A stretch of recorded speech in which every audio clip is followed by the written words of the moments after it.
this ends, the voice thing ends, well, it was a nice run. And he has one of the most recognizable voices in Boston, welcoming riders on the MBTA for the past 2 decades. But soon, there will be a new voice greeting commuters. Frank Oglesby has been the voice of the T since 1994. But the T has decided now to go into a different direction. They plan to phase out his voice for an automated system. WBZ's Truitt spoke with the man behind that iconic voice. Any time on the T is full of any number of sounds, but there's one voice that's carried us for decades, and it belongs to Frank Oglesby. This is Sullivan Square. His voice as much a part of the Boston commute as train and traffic troubles, but not nearly as much of a headache. It feels like background that's always been there. Oglesby was first hired by the MBTA in 1985, but his voice work wouldn't come until a decade later. The T needed someone to voice stops for the red line. His boss put him up in front of the mic. Next stop, Chinatown. Frank officially retired from T in 2016, but he did his last recording in 2020.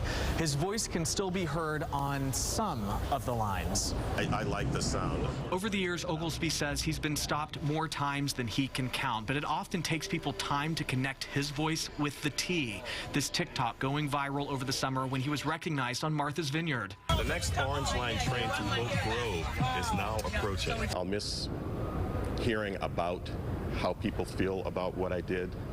For their part, the T says they're making the changes to make room for an automated text-to-speech system, allowing them for flexibility to update passengers. The change will happen over time. With their new systems, the T says it can no longer rely on pre-recorded announcements. It's been a good time, and you know, I'm kind of sad for the T that that won't continue for them. Riders aren't sure either. I really can't imagine a T ride without his voice, because I've been listening to it for so long. I've been riding the trains my whole life. I know that voice. Yeah. Attention, passengers. I did two different episodes. Oglesby is booked and busy, doing voice work along with acting gigs, often serving as an extra in movies. The end of one chapter, starting another. The future's bright. You know, this is not a gloom and doom kind of thing. It's you know, time moves on. In Boston, Truitt, WBZ News. And the beauty of a voice like Frank's is that it will just echo in the ears of riders for a long time. They'll never forget it. Not to mention, people probably line up to have him do other voiceover work. He's so good at it, right? Yes. I love his voice. Kind of sad watching him watch the train pull away. I know. Well, he'll be doing big things. That part of his life has left the station. That's right, exactly.